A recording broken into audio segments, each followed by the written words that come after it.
이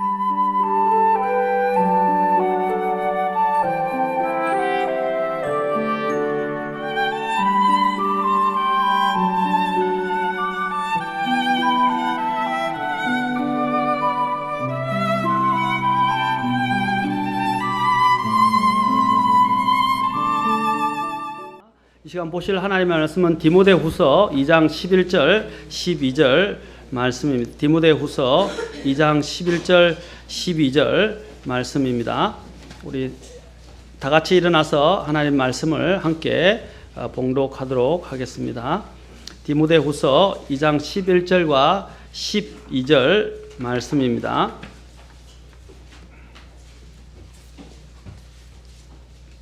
자, 다 찾은 줄 알고 함께 봉독하겠습니다. 자, 시작. 그것은 신실한 말이로다. 우리가 그분과 함께 죽었으면 또한 그분과 함께 살리라. 우리가 고난을 당하면 또한 그분과 함께 통치하리라. 우리가 그분을 부인하면 그분도 우리를 부인하시리라. 아멘. 기도하겠습니다. 하나님, 말씀을 높이시고 말씀을 통해서 영광을 받으시고 말씀으로 또한 저희들 인도하셔서 하나님의 뜻을 발견하고 주님 앞에 믿음 안에서 더 주님을 가까이 또한 주님을 사랑하며 섬길 수 있도록 우리의 이 말씀을 주재하시고 인도해 주시옵소서. 주님께 이 모든 시간을 의탁합니다. 우리에게 눈과 귀와 마음을 열어주셔서 주의 말씀을 듣게 하옵소서. 예수님의 귀한 전함을 받들어 기도합나이다. 아멘. 앉으시겠습니다. 제가 지금 이제 예수님과 함께 우리가 받거나 받아야 할 것들에 대해서 지금 설교를 하고 있습니다. 지난 시간에 저는 예수님과 함께 받아야 할 첫 번째로서 우리는 모든 사람은 예수 그리스도와 함께 침례를 받아야 한다라고 말했습니다. 저는 그때 침례를 통해서 물 침례를 말한 것이 아니라 바로 구원과 관련된 영적 침례를 무엇보다도 먼저 받아야 함을 이야기했습니다. 자, 모든 사람이 받아야 이 영적 침례를 받아야 합니다. 그것 때문에 예수님께서 이 땅에 오셨습니다. 자, 두 번째로 우리는 예수님과 함께 받아야 할 두 번째는 예수님과 함께 고난을 받아야 합니다. 고난을 받아야 합니다. 자, 첫 번째는 예수님과 함께 침례를 받아야 하지만 그분 안으로 두 번째는 고난을 받아야 한다고 성경은 말하고 있습니다. 세상을 우리가 살아갈 때 사람은 누구나 다 어려움을 갖게 됩니다. 과거에도 많은 어려움과 고난을 겪었었고 지금도 또한 고난을 당하고 앞으로도 또 장차 올 고난들이 우리를 기다리고 있습니다. 이것에서는 누구도 예외가 없습니다. 재산이 많든 명예를 많이 가졌든 권력을 가지고 있든 그 사람이 건강하든 그것은 전혀 문제가 되지 않습니다. 그 모든 사람들은 이 고난의 일로 인해서 고통을 당하고 있습니다. 이 고난은 인간의 사실을 타락한 이후로부터 바로 인간에게 주어진 하나님의 저는 친절한 손길이라고 믿습니다. 어떤 사람들은 또한 건강의 문제로 지금도 고통을 겪는 분들이 계신 줄 압니다. 또한 세상에서도 그러나 이 고통의 문제를 다루는 여러 가지 방식이 어디서 나타나느냐 하면 종교에서 나타납니다. 여러분, 다양한 종교들이 어떻게 생겨나게 됐습니까? 여러분, 불교의 창시자였던 부처도 어떻게 됐습니까? 무엇에서? 보나무 밑에서 무엇 때문에 그가 피신하여 보나무 밑에서 지혜를 깨달았어요? 예? 바로 인간의 노병사 문제였습니다. 생로병사의 문제. 이것을 어떻게 해결할 것인가? 그렇죠? 병들고, 그렇죠? 그 다음에 아프고, 그 다음에 죽고, 또 늙어가고. 이 문제를 그가 해결해 보고자 뛰어나가서 깨달아서 이제 보나무 밑에서 지혜를 깨달아서 해탈을 이제 알게 됐다고 이야기하는데, 여러분, 불교뿐 아니라 모든 종교에도 인간이 당하는 이 고통을 어떻게 해결할 것인가, 심지어는 가장 우리의 최대적인 이 죽음의 문제를 어떻게 해결할 것인가 하는 문제로 고민을 하게 되었어요. 그래서 종교가 생겨나게 된 것입니다. 맞습니까? 그러나 다른 종교들과 기독교는 달라요. 기독교는 종교가 아니에요. 진리입니다.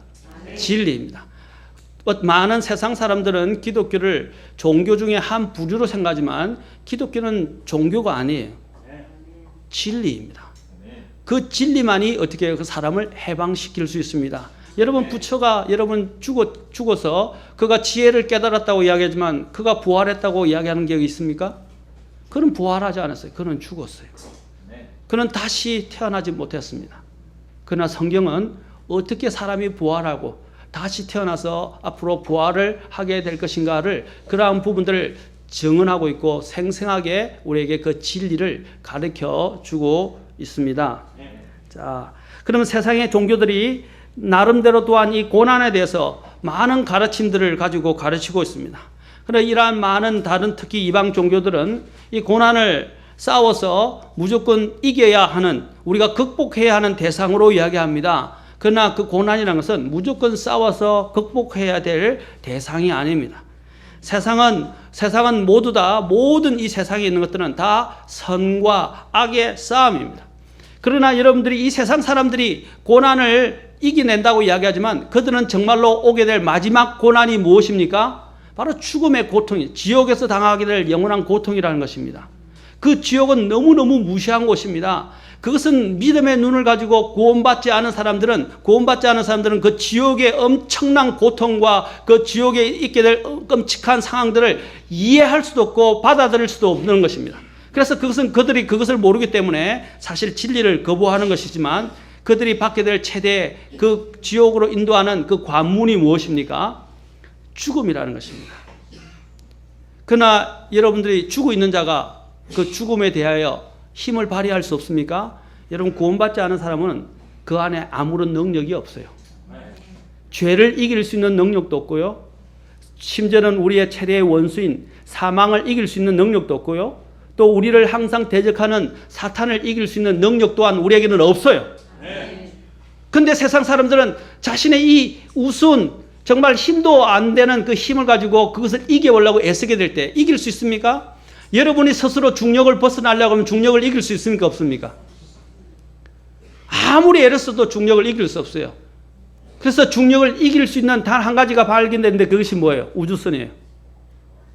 맞습니까? 우주선만이 중력의 그 힘을 뚫고 우주 밖으로 대기권을 뚫고 나가서 우주 밖으로 가는 거예요. 그럼 중력의 지배를 받지를 않아요. 그와처럼 여러분들이 우리를 붙들고 있는 이 중력과 같은 것이 뭐냐? 저는 죄, 특히 죽음이라고 말씀드릴 수 있습니다. 이 죄의 중력을 여러분 스스로 이길 수 있습니까? 로켓과 같은 힘이 있어야 돼요. 아니면 우주선과 같은 힘이 있어야 됩니다.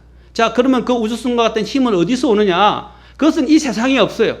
제가 말씀드렸지만 바로 이 죽음을 이기시고 십자가에서 죄를 이기시고 죽음을 이기신 예수 그리스도 안에서만이 이 권능을 얻을 수 있다는 것입니다. 그분을 믿는 믿음을 가진 사람만이 바로 그 안에 있는 이 중력, 죄라는 중력, 죽음이라는 우리를 가로막고 있는 이 힘을, 권세를 깨뜨릴 수 있도록 그 무덤을 열고 우리가 부활해서 다시 하늘로 올라갈 수 있고 저 우리가 바라보는 천국에 갈 수 있도록 만들어지는 그 힘은 바로 예수 그리스도를 믿는 믿음에서 오는 것입니다. 왜? 예수님이 그것을 이기셨기 때문입니다. 다른 곳에서는 그 힘을 얻을 수 없어요. 부처도 그것을 가지려고 했지만 못했어요. 자기 죽음도 해결하지 못했어요. 사탄은 많은 종교들 가지고 사람들을 속이고 유인합니다. 참 이상해요. 진리가 아닌 것은 사람들이 현혹되고요. 그곳에 빠져들어갑니다. 미신을 섬기는 사람들 보세요. 여러분 정상적인 사람이라면요. 한번 생각해요. 정상적인 사람들이라면 돼지 머리를 잘라놓고 거기다가 다 벗겨가지고 고사를 지내고 돈을 입에 물어주면서 축복해달라고 하지 않을 겁니다. 생각해보세요. 정상적인 사람이 그 돼지가 무슨 힘이 있다고 돼지에게 절하고 돼지에게 돈을 주면 축복을 해주는 원인이 됩니까? 아니죠. 우리가 지금 눈으로 보면 비정상적인 거예요. 그런데 사람들은 그것이 정상이고 그것이 당연한 것처럼 생각하고 그 미신에 사로잡혀 있는 것입니다. 그러나 우리는 그것이 미신에 불과하고 아무런 효력이 없다는 것을 압니다. 제가 지금 이사야서를 마지막 부분을 이제 읽어가고 있는데 계속 묵상을 짧게 묵상을 깊이 있게 합니다. 그런데 이사야서에서 뭐랍니까? 그 우상은 아무런 도움이 되지 못한다는 거예요. 아무런 능력이 되지 못하는 거예요. 제가 얼마 전에 이사야서 40몇 장을 가지고 몇 장을 가지고 제가 묵상한 글을 쭉 올렸습니다. 사실 특히 6장인가 그럴 겁니다. 그 너고에 대해서 이야기하면서 제가 카톡에다 여러분의 묵상한 것을 올렸었는데, 마찬가지로 그들의 신들은 우리에게 아무것도 보장해 주지 못해요. 여러분들이 고통하고 싸우고 있는 죄, 죽음, 또 심지어는 이 고난의 문제도 피할 수 있는 것은 아닙니다. 이 땅에 있는 동안에는 반드시 직면해야 하는 것입니다. 그러나 그것을 이길 수 있는 힘은 다른 종교에서 있는 것이 아니라 오직 하나님 아버지를 신뢰하고 주 예수 그리스도를 믿는 믿음을 통해서 우리가 그것을 가질 수 있는 것입니다. 그래서 종교에서는 결론은 뭡니까? 해결책이 없어요. 저도 철학을 공부했었어요.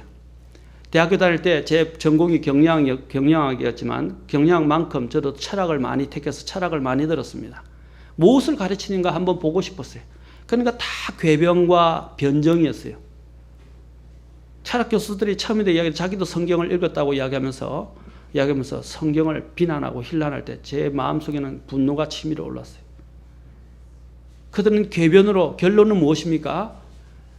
그 뒤에 있는 배면에 있는 영적인 이러한 세계를 그들은 알 수 없다라는 것이 그들의 결론이에요. 그리고 해결책을 모른다라는 것이 철학입니다. 아멘? 모르아요. 그들은 대답이 없어요. 해답을 줄 수가 없어요. 그 해답을 찾기 위해서 마지막에 나오는 그들의 방법론이 있는데 거기 해결의 변정론적 방법이에요. 그들은 그것을 가지고 아무런 해답을 얻지 못합니다. 그래서 종교나 철학은 나중에는 결국 포기하게 만들고 체념하게 만듭니다. 그러나 우리가 이 땅에 사는 동안에 이러한 고난의 문제는 해결할 수가 없어요. 어차피 다가오는, 그러면 고난 당하는 것을 괴로워해야 되겠습니까?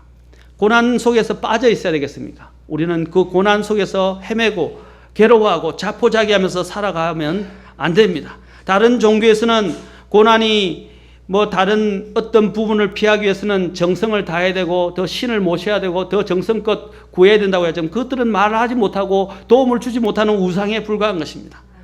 우리는 하나님께서 이 모든 것들을 주재하고 계시고 이 만물을 창조하셨을 뿐 아니라 하나님은 이 만물을 지탱하시고 주재하시고 이 만물을 관장하고 계시다는 믿음을 가지게 될 때 여러분 이 고난의 진정한 의미를 배우게 되고 고난의 목적을 이해하게 되고 그 다음에 고난을 어떻게 이길 것인가에 대한 부분들도 여러분이 해결책을 얻을 수 있는 것입니다.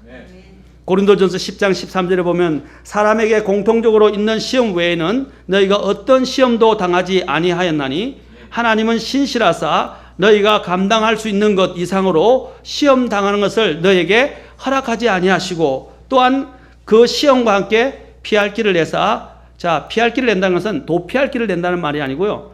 어떤 피할 길을 내냐면 너희가 능히 그것을 감당하게 하신다 이 말입니다. 자, 다른 종교들은 고난을 피해가도록 만들려고 그럽니다. 그러나 그 피해가는 길을 찾을 수가 없어요. 맞습니까? 그러나 기독교는 우리가 이전에는 이길 수 없던, 아까 얘기했지만 이길 수 없었던 그 힘을 예수 그리스도를 통해서 우리에게 그 힘을 주시는 거예요. 그 힘으로 우리가 죄를 이기게 되고 그 힘으로 나중에는 죽음까지도 이기고 무덤을 열고 부활하게 될 것이라고 말하는 것입니다. 아멘. 그래서 믿음이 이기네라고 이야기한 것입니다. 왜냐하면 예수 그리스도께서 십자가에서 다 이기셨기 때문입니다.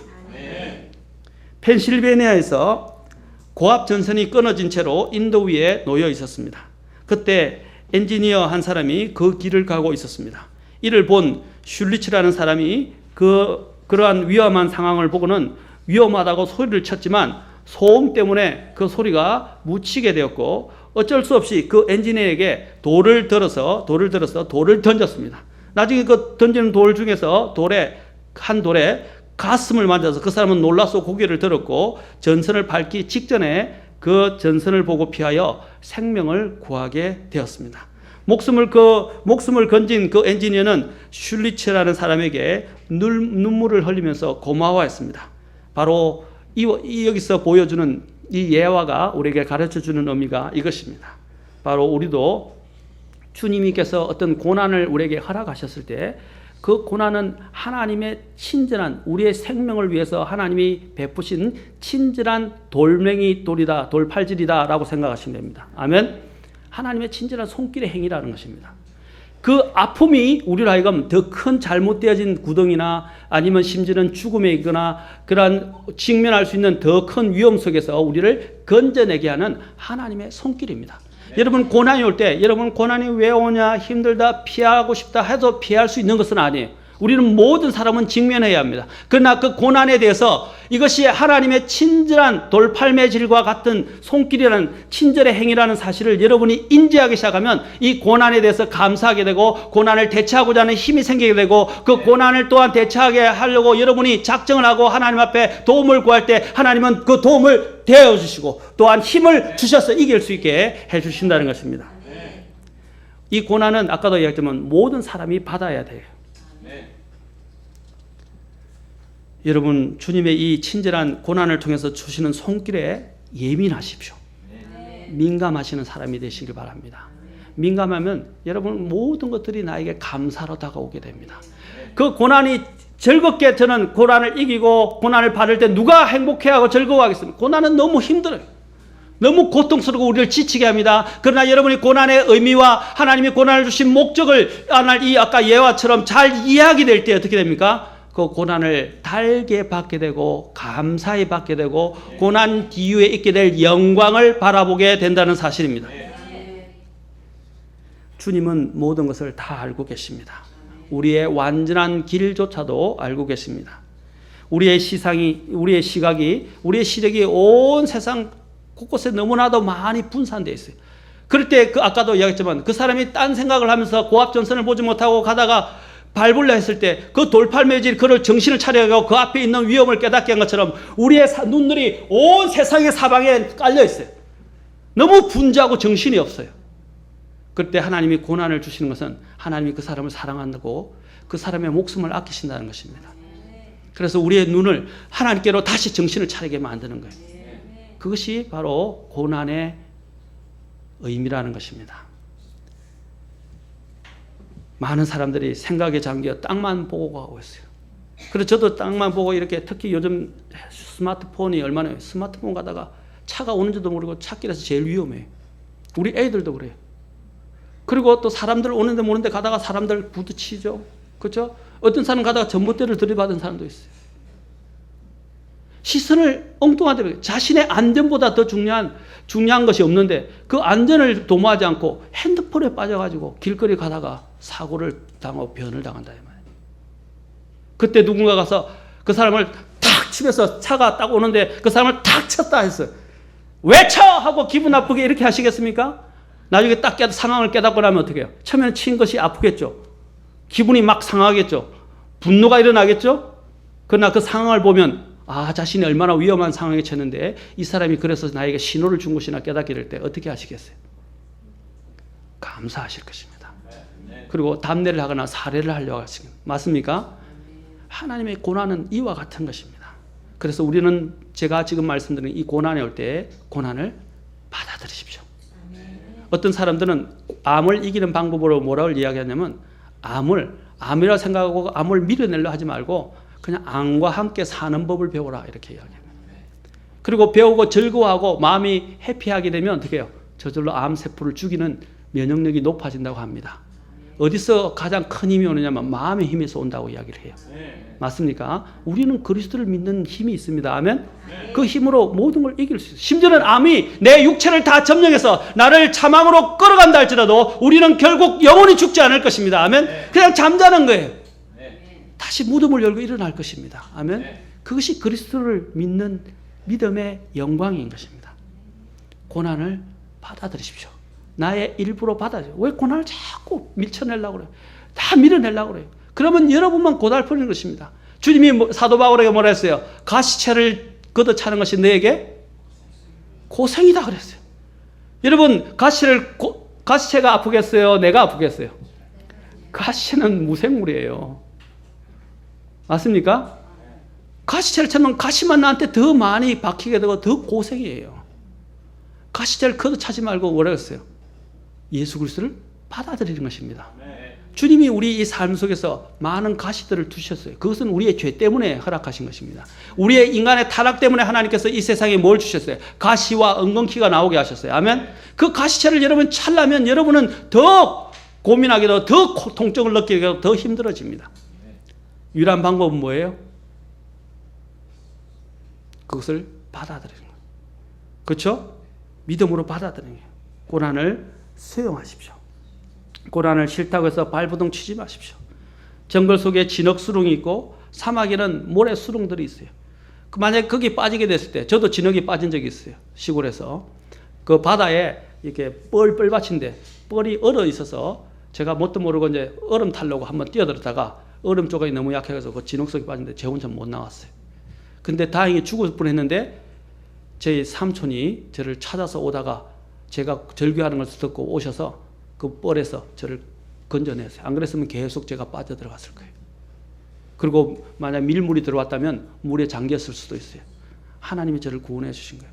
저도 그 뻘의 힘을 압니다. 도저히 제 상황으로는 움직일 수가 없고 점점 깊이 빠져들어가더라고요. 그와 같습니다. 여러분이 몸부림치면 몸부림칠수록 그 고난은 여러분들을 더 삼키고 여러분을 더 장악하게 되고 맥을 못 추게 만들 것입니다. 그리고 인생을 자포자기하게 되고 심지어는 자신의 목숨까지 끊게 만드는 그 놀라운 이런 이상한 힘이 있어요. 그러나 여러분이 그 고난을 그런 식으로 발버둥 치면서 물리칠 수 없어요. 그 고난에서 이길 수 있도록 만들어주는 것이 바로 우리 주님이라는 것입니다. 주님에 대한 믿음이라는 것입니다. 네. 맞습니까? 특히 여러분 이 고난의 속에서 발버둥 칠 때 여러분 철로 역정을 읽어보시면 그가 처음에 철로 역정의 순례를 복음 전자를 통해서 순례 여정을 시작하는데 제일 먼저 빠져든 게 뭡니까? 절망이라는 수렁에 빠져들게 돼요. 그런데 무거운 짐까지 지었어요. 죄짐이었죠. 죄짐이 아직 풀리지 않은 상황이 있어요. 근데 그 죄짐까지 있으니까 물에 빠지니까 더 허우적거리니까 더 빠져들어가 죽어가요. 거의 다 빠져나갔을 때 누가 오게 됐냐면 도움이라는 손길이 옵니다. 도움이라는 사람이 와서 그를 건져줍니다. 맞습니까? 제일 첫 번째 나오는 장면이에요. 복음 전도자의 지시를 받고 그가 복음 순례의 여정을 떠나면서 갈보리 십자가를 향해서 가다가 제일 먼저 나오는 것이 바로 도움의 손길을 얻게 됩니다.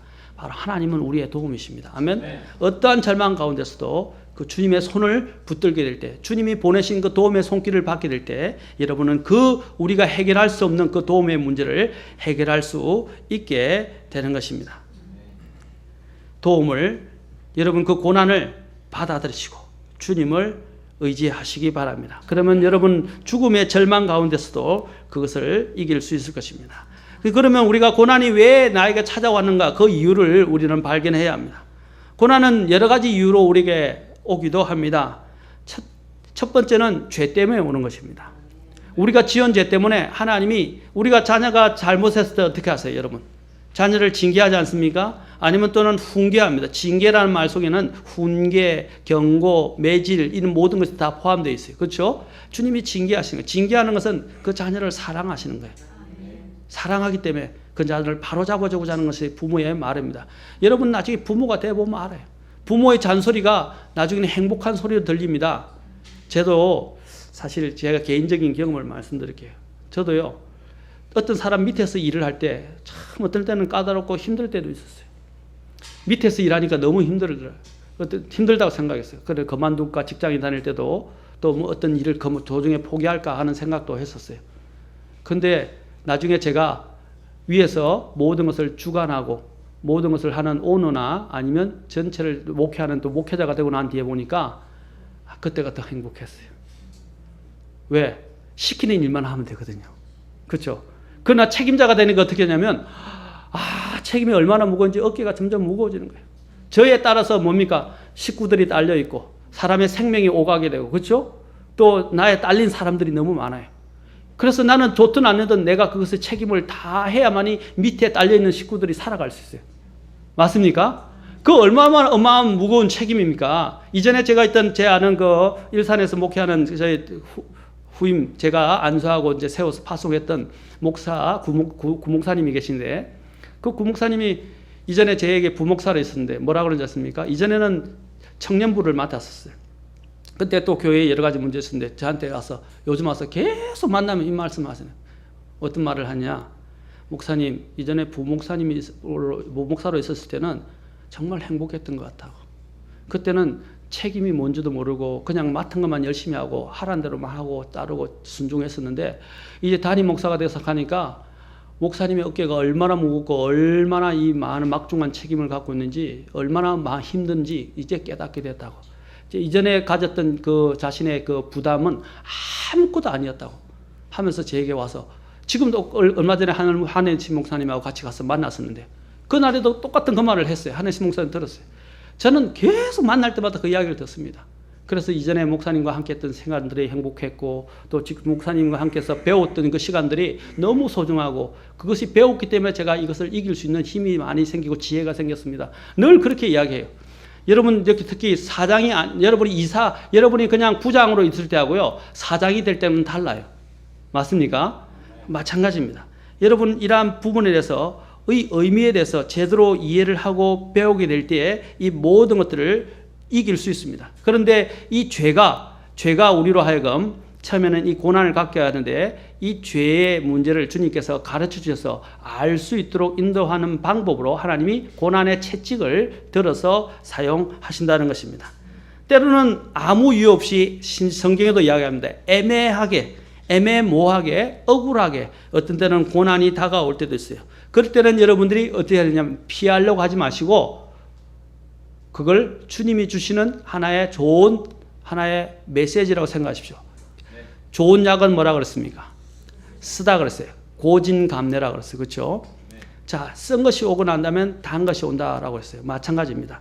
여러분, 주님이 나에게 이런 고난이라는 쓴 것을 나에게 지금 주실 때는요, 내 이후에 있게 될 더 좋은 것을 주시고 더 좋은 것을 맛보게 하시기 위해서 하나님께서 허락하시는 도구라는 사실을 기억하시기 바랍니다. 아멘. 어떤 사람들 이야기합니다. 옛날에 이런 일이 없었더라면 내가 더 승승장구하고 더 잘 됐을 것인데, 아닙니다. 옛날에 내가 그렇게 뼈 빠지게 고생을 하면서 어떻게 해요? 하나님이 나를 단련시켰기 때문에 지금 나이가 된 거예요. 만약에 하나님이 그런 고난 없이 내가 내 멋대로 살았다면 어떻게 되겠어요? 아마 망아지처럼 날뛰면서 온 세상에서 자기가 잘났다고 생각하고 살아갔을 수도 있을 거예요. 맞습니까? 그러나 하나님이 나에게 이런 많은 인생에 있어서 슬픔을 맛보게 하시고, 아픔을 맛보게 하시고, 고난의 가시들을 또한 찔리게 하시고, 피를 흘리게 하시고, 많은 고통을 겪게 하심으로 인해서 어떻게 했습니까? 나를 빚으신 거예요. 둥글게 빚으셔서 지금의 내가 있게 이야기한 것입니다. 여러분, 과거는 돌이키지 마세요. 절대로. 과거는 과거에서 끝내고, 과거의 손길이 지금의 나를 만들어준 하나님의 친절한 손길로 받아들이신다면 여러분은 감사하게 될 것입니다. 많은 사람들의 문제가 무엇입니까? 과거에서 벗어나지를 못해요. 전에도 이야기했지만 세상 상담자들이 뭘 이야기합니까? 항상 그 사람을 과거로 데리고 가서 과거에 그랬니 이렇게 이야기하고 포장하고 그들을 덮어주고 무마시키려고 하는데, 그거는 잘못된 상담이에요. 왜 자꾸 과거로 연결시키는 것입니까? 과거는 우리가 예수 그리스도를 믿을 때 끝났어요. 아멘. 우리의 옛사람은 예수 그리스도와 함께 죽었다 이 말입니다. 이제는 과거의 문제에 연연하지 마십시오. 과거에 내가 이랬더라면, 과거에 이런 일이 일어나지 않았더라면, 과거에 내가 어떻더라면, 그것은 소용없는 일이에요. 여러분이 인생을 바꿀 수 없어요. 나는 예수님 안에서 새 사람이 되었어요. 과거를 그냥 끝내십시오. 그리스도 안에서 끝내시기 바랍니다. 과거가 더 이상 여러분의 발목을 잡지 말도록 하시기 바랍니다. 이제는 주님이 나에게 이 고난의 과거에 아까는 그 사실들이 오히려 나로 하여금 지금 이 자리에 주님의 은혜를 입고 주님 앞에 나와서 경배드리고 인생의 목적을 발견하고 하나님을 위해서 살 수 있도록 만들어주는 하나님의 친절한 손길로 받아들이시면 감사하게 돼요. 그랬기 때문에 내가 예수님을 믿게 된 거예요. 제 과거를 이야기하면 저도 간적이 많아요. 저희 집안이 뼈대가 있다고 이야기했지만 저희 집안이 진짜 콩가루 집안이었어요. 죄송합니다. 이런 극단적인 말을 써서. 아픔이 너무 많아요. 여러분의 말하지 못하는, 눈물로 진짜 말로 못하는 엄청난 장면들을 저는 보면서 자랐어요. 지금도 그 상처가 잊어지지가 않아요. 그러나 그리스도 안에서 사실 치유받았지만 상처의 자국은 남아있어요. 그러나 예수 그리스도를 믿지 않았다면 제가 살인을 했을지도 몰라요. 그 분노가 해결이 안 됐기 때문에. 저는 참혹한 것을 보았거든요. 그러나 그리스도로 말미암아서 용서하게 됐고 지금의 제가 있게 되는데, 만약에 제가 그런 장면을 보고 자라지 않았더라면 어떻게 해요? 주님을 배우지 않았을 것 같아요. 제가 모든 것이 승승장구했더라면 교만해서 주님을 배척했을 것 같아요. 하나님의 은혜의 손길이었습니다. 사랑하는 성도 여러분, 주님이 우리에게 어떤 목적을 가지고 우리에게 고난을 허락하신다는 믿음을 가지게 되면 여러분 고난은 달게 받아들이는 마음의 자세가 생기게 됩니다. 아직은 그 의미를 제대로 모르신 분이 있지만 고난 그 통과할 때는 그 순간에는 정말로 힘들어요. 말로 형용할 수 없고 가슴이 찢어지고 아파요. 그러나 하나님이 이 고난 후에 나에게 주실 것들 그리고 고난 이에 받으실 그 영광을 생각한다면 여러분들은 이길 수 있습니다. 아멘. 그것을 오늘 여러분에게 소개시켜 드리고자 하는 거예요. 제가 서론이 길은 것 같지만 이 서론이 정말 중요한 부분입니다. 그 다음에 우리는 이 고난이 왜 임했는지를 우리는 나중에 이해할 수 있게 될 것입니다. 베드로전서 2장 19절과 20절 나중에도 읽겠지만 한번 봅시다. 자, 베드로전서 19절부터 20절 보십시다. 우리는 고난을 반드시 그리스도 안에 있으면 받아야 합니다. 이전에는 그냥 죄로 인해서 죄 가운데서 구원받지 못했기 때문에 죄로 인한 세상에서 여러분이 고난을 받았지만 이제 그리스도 안에서도 여러분 고난은 피할 수 없는 것이고 그러나 그 고난을 예수 그리스도로 인해서 여러분은 이제 고난의 의미를 알게 됐고 고난을 어떻게 받아야 되는지 이제 성경을 통해서 여러분은 이제 그 해답을 알게 됩니다. 베드로전서 2장 19절 20절 자 보겠습니다. 자 보면 사람이 부당한 일을 당하고도 자 누구를 의식하라고 그랬어요? 아까도 얘기했죠. 하나님을 의식함으로 이게 믿음이에요.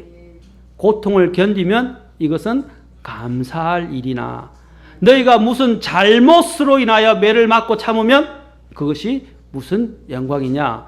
너희가 잘 행하고도 그것으로 인해 고난을 당하고 끈기 있게 그것을 견디면 이것은 하나님께서 받으실 만한 것이니라. 아멘. 여러분이 잘못해서 매를 맞으면 그건 당연한 거예요. 그런데 그걸 고난이라고 이야기하면 안 된다. 물론 그것도 고난일 수 있어요. 또 하나님의 친절한 손길일 수는 있습니다. 맞습니까? 그러나 그걸 여러분은 고난이라고 하면 안 돼요. 여기서는 내가 잘 행하다가 믿음 안에서 잘 행하다가 그 의로운 삶으로 인해서 그 믿음 때문에 고난을 당할 때 이것을 성경에서는 정말로 그것이 아름다운 것이고 하나님 앞에 받으실 만한 것이라고 말하고 있습니다. 그러나 이 고난 후에는 어떻게 되는 것입니까? 우리가 고난을 당할 때 항상 아까 이 고난이 무엇 때문에 오는지 내 죄 때문인지 두 번째는 하나님의 어떤 목적 때문에 허락하신 거지 또 세 번째는 사탄 때문에 올 수 있어요. 사탄이 나를 미워하고 혐오했기 때문에 욥이 당한 고난이 그것입니다. 자, 여러분이 첫 번째 죄의 경우가 아니라면 죄의 경우라면 빨리 회개하고 돌이키면 돼요. 고난이 올 때 그것을 정하면 내가 죄가 있는지 없는지. 그래서 다윗이 뭐라 그랬으면 내 속 중심을 살펴라고. 그렇죠? 내 안에 죄가 있는지 내 속 중심을 살피라고 그랬어요. 자기 속 중심을 살펴야 돼. 두 번째 죄가 없는데 고난이 온다 그러면 아까 내가 했지만 두 가지 중에 하나예요. 하나님의 친절한 손길 다 포함되지만 하나님의 친절한 어떤 목적의 손길이다라고 받아들이시면 됩니다. 그리고 사탄이 나를 미워서 나를 공격하는구나 하고 받아들이면 돼요. 아멘. 자, 그러면 이 고난 이후에는 어떤 일이 옵니까? 욥기 23장 10절 우리가 잘 아는 말씀이죠. 욥기 23장 10절에서 욥이 뭐라고 고백합니까? 욥을 나중에 야고보서에서도 다루게 됩니다. 그러나 이 욥에 대해서 뭐라고 욥이 고백합니까? 그러나 내가 가는 길을 그분께서 아신다 그랬어요. 주님은 다 알고 계세요. 아멘. 우리 부모들이 아이들이 하는 그 아픔과 고통 모르겠습니까? 우리 아이들 공부하기 싫죠? 정말 엄마 잔소리가 정말 듣기 싫죠? 힘들죠? 그렇죠? 그러나 여러분 부모가 되면 부모님의 마음을 알게 돼요. 그때면 여러분이 말 안 들었던 것처럼 여러분의 자식도 말 안 들을 거예요. 그만큼 속성일 겁니다. 아멘? 길을 열고 소리를 들으십시오. 그것은 부모님이 그 길을 걸어왔어요. 저도 공부했고 우리도 다 학교 이전에 밤 12시까지 학교에 잡혀서 공부했었어요. 다 어려움을 다 겪었어요. 그러니까 부모님이 지혜로 너에게 이것이 필요하다 저것이 필요하다고 이야기해 주는 거예요. 그렇죠? 그 길을 알고 있단 말입니다. 어떤 것이 너희들 바르게 잘할 수 있는가를 자녀들에게 이야기해 줄 수 있는 그 길을 알고 그걸 지혜라고 이야기합니다. 하나님은 그보다 더하면 우리의 모든 인생을 다 살피시고 다 알고 계십니다. 다 아신단 말입니다. 그 다음에 어떻게 하면 그분께서 나를 단련하신 뒤에는 내가 금같이 되어 나온다고 그랬어요. 금이 아닙니다. 어떤 분이 전 시간에 제가 죄송합니다. 우리 형제님 한 분이 설교 끝나고 갑자기 오셔서 썬뿌리라고 그래서 썬뿌리를 이해를 못했다 그래서 저는 왜 썬뿌리 이해 못했지 말씀을 드렸는데 했는데 보니까 제가 발음에 문제가 있었어요. 쓴뿌리라고 했는데 썬뿌리라고 하니까 이게 영어인지 아닌지 이해를 못했다 하더라고요. 그래서 성경을 보고야 이해했다는데 쓴뿌리, 쓴 경상도 사람이 이 어하고 어가 발음이 잘 안 돼요.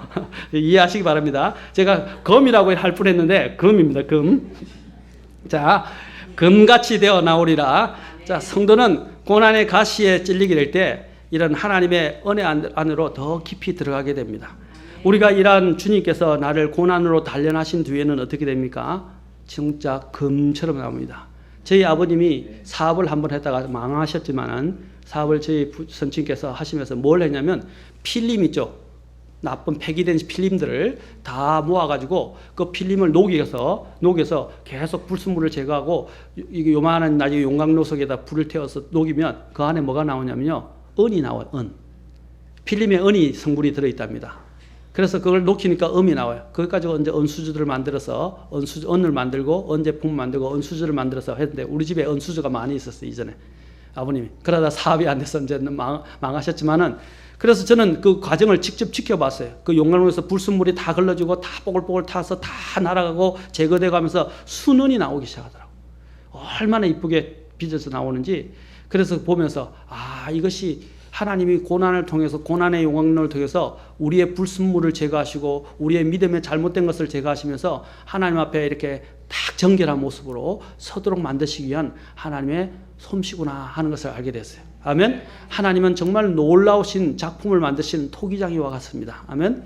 그래서 우리를 금같이 빚어내시기 위해서 우리에게 고난을 허락하신다. 그래서 제가 말씀드린 이 고난의 가시를 우리가 제대로 주님 앞에서 주님을 의식함으로 참고 인내하면서 견뎌내면 그것을 통해서 우리는 더 깊은 주님의 은혜 안으로 들어가게 되고 더 거룩함 가운데로 나아가게 되는 것입니다.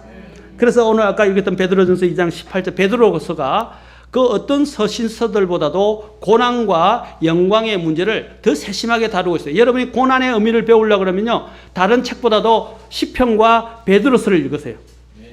베드로서, 베드로전서 특히. 베드로서를 읽으면 그 고난에 대해서 사도 베드로가 굉장히 통찰 있게 이야기하면서 서술을 하고 오늘 잠깐 그 몇 부분을 살펴보도록 하겠습니다. 자, 여기 보면 또 아까 베드로전서 2장 18절 21절 읽었죠. 그 다음에 3장 16절부터 18절을 또 보십시오. 자, 여기서도 고난의 문제를 다루고 있는데 선한 양심을 가지라. 이것은 그들이 너희를 가리켜 악을 행하는 자라고 비방하다가도 그리스도 안에 있는 너희의 선한 행실을 거짓으로 비난하는 자들이 부끄러움을 당하게 하려 함이라. 너희가 잘 행함으로 고난을 받는 것이 하나님의 뭐라고요? 뜻일진데 악을 행함으로 고난을 받는 것보다 그것이 더 나으니라. 자, 무엇 때문에 고난을 받습니까? 자, 여기서 하나님의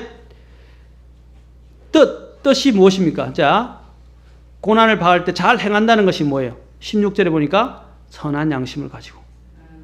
그렇죠? 또 우리의 선한 행실을 가지고 나오죠. 16절에.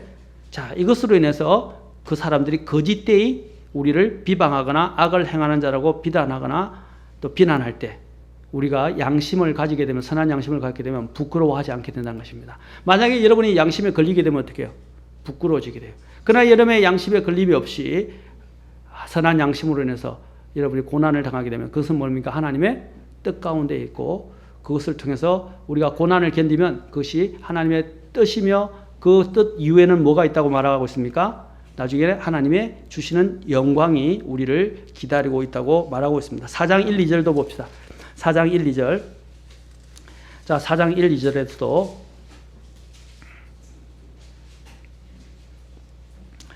죄송합니다. 아까 3장 16절, 17절에서 한 번 고난을 자, 여기서 18절에서 이렇게 이야기합니다. 죄송합니다. 그리스도께서도 죄들로 인하여 한 번 고난을 받아사 의로운 자로서 불의한 자를 대신하셨다라고 됐죠. 이 한 번이라는 의미를 여러분 잘 이해하셔야 돼요.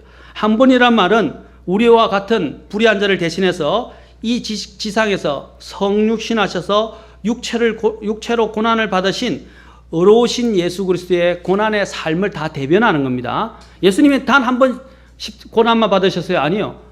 전 과정이 인생에 있었다고요. 그걸 뭐라고 하냐면 육체로 계시는 동안에 받았던 그것을 단 한 번이라고 이야기합니다. 자, 무슨 말이냐? 이 말을 통해서 우리가 배울 수 있는 것은 바로 그것입니다. 우리의 인생에서 이 인생에서만 고난이 있지 그 인생 이외에는 고난이 없다는 것입니다. 믿는 자에게는. 믿지 않는 자에게는 뭐가 있어요? 지옥의 고난이 기다리고 있을 것입니다.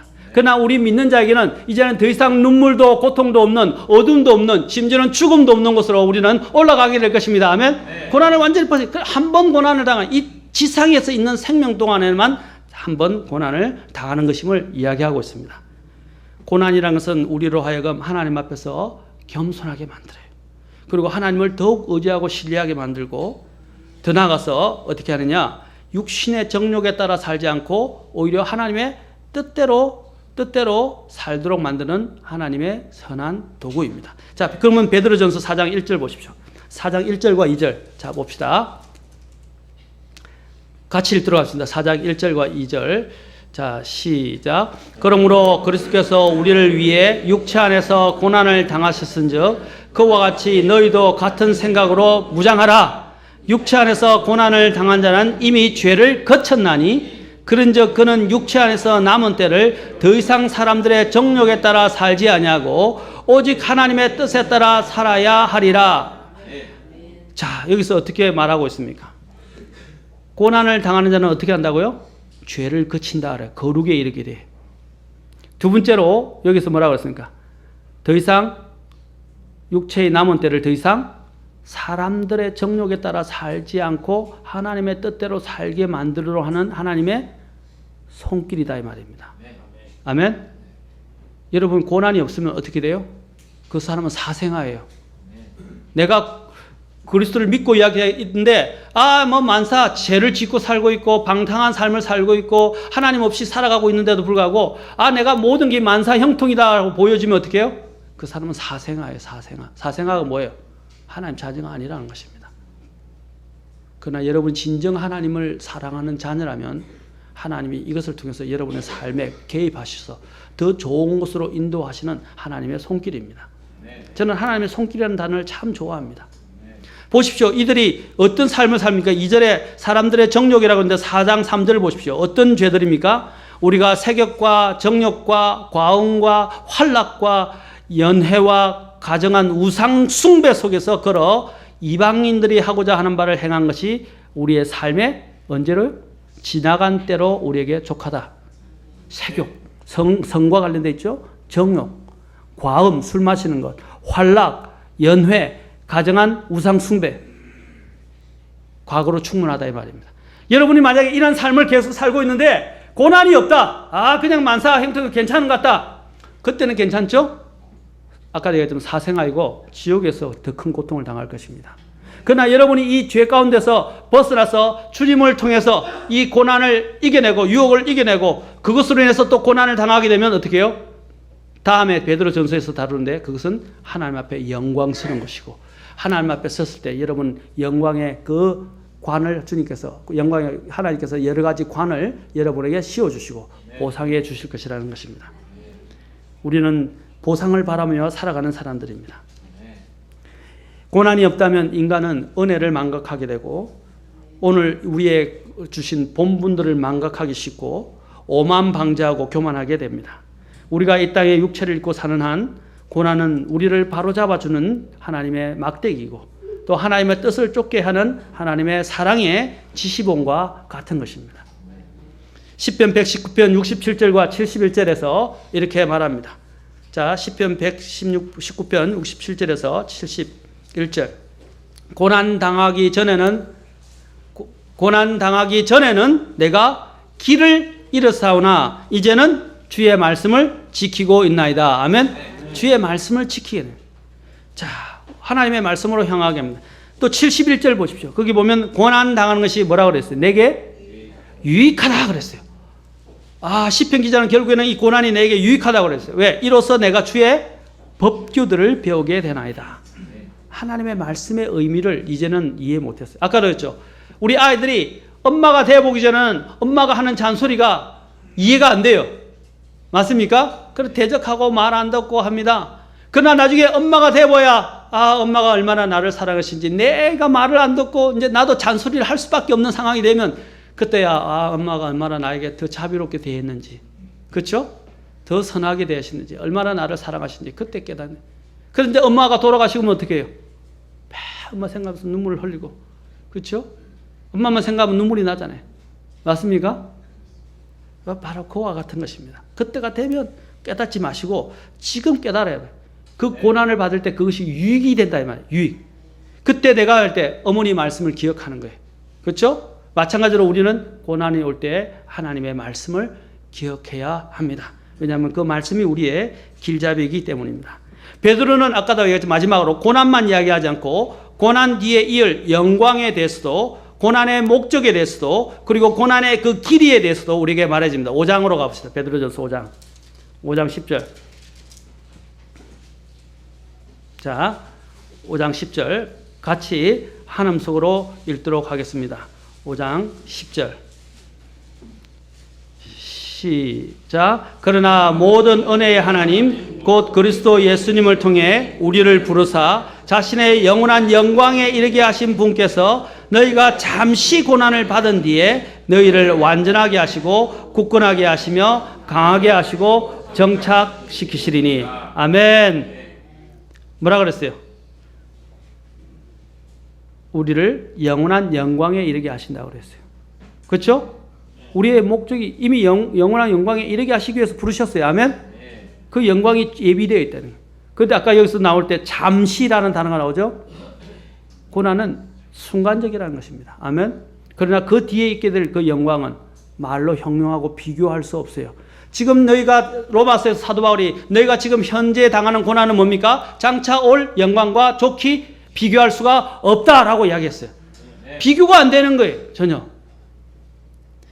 마지막에 그 고난의 목적이 무엇입니까? 고난의 목적을 보십시오. 너희를 완전하게 하시고 굳건하게 하시고 강하게 하시고 정착시키시니. 오늘 여기서 고난의 목적, 고난의 또한 길이, 또 고난에 대한 부분에 대해서 우리에게 어느 말씀보다도 잘 이야기해 주고 있습니다. 고난의 목적과 고난 뒤에 있게 될 영광과 고난 뒤에 있게 될 길이에, 고난의 길이에 대해서 우리에게 말해주고 있습니다.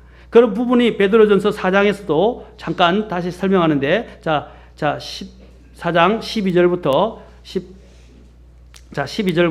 16절까지 같이 한번 읽어봅시다. 12절부터 16절까지 시작. 사랑하는 자들아, 너희를 단련하려고 오는 불같은 시련에 관하여는 마치 이상한 일이 너에게 일어난 같이 이상히 여기지 말고 오히려 너희가 그리스도의 고난에 참여하는 자가 되었으므로 기뻐하라.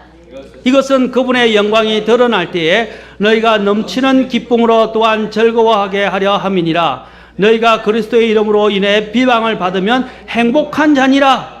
영광의 영 곧 하나님의 영께서 너희 위에 머물러 계시느니라. 그분께서 그들 편에서는 비방을 받으시나 너희 편에서는 영광을 받으시느니라. 그러나 너희 중에 아무도 살인자나 도둑이나 악을 행하는 자나 남의 일에 참견하는 자로 고난을 받지 말고, 그럼에도 어떤 사람이 그리스도인으로 고난을 받으면 그는 부끄러워하지 말고 도리어 이 일로 인해 하나님께 영광을 돌리라. 아멘. 그리스도인으로 고난을 받아, 이 말의 의미를 아시면 그리스도인이 뭐예요? 그리스도를 따르는 자입니다. 아멘. 그러면 뭐라고 했어요? 하나님의 영광의 영이 그 사람 위에 머물러 있다고 그랬어요. 그리고 뭐라고 그랬어요? 행복한 사람이라고 그랬어요. 아멘. 이게 패러독스, 아까도 얘기한 파라독스, 역설이에요. 고난을 당하는데 그게 영광이라고 그래요. 제가 여기 지난 시간에 했죠. No cross, no crown. 십자가 없이는 영광도 없다. 다시 말해서 고난이 없이는 영광이 없다 그랬어요. 여러분, 고난은 정말로 귀한 것입니다. 우리가 하나님 앞에 정말 금처럼 빚어지도록 만드시는 하나님의 정말 놀라운 솜씨의, 작품의 솜씨의 손길입니다. 작품을 만들기 위한 주님의 손길이고 솜씨입니다. 아멘. 그것에 고난을 밀쳐내려 하지 마시고 고난을 받아들이십시오. 예수 그리스도를 믿는 믿음을 통해서 하나님이 이 이후에 나에게 빚어주실 나의 모습과 또 정금같이 되어 나올 나의 모습과 나에게 장차 주실 영광을 바라보시면서 이 고난을 받으시기 바랍니다. 아멘. 우리는 이 고난은 피할 수 없어요. 특히 그리스도인들은 예수님을 믿기 때문에 예수님의 그 고난의 발자취를 우리가 따라가도록 하기 위해서 주님이 우리를 부르셨습니다. 아멘. 우리는 더 쉬워요. 주님의 발자취만 그대로 따라가면 안전합니다. 기도하시겠습니다. 다 같이 일어서시겠습니다.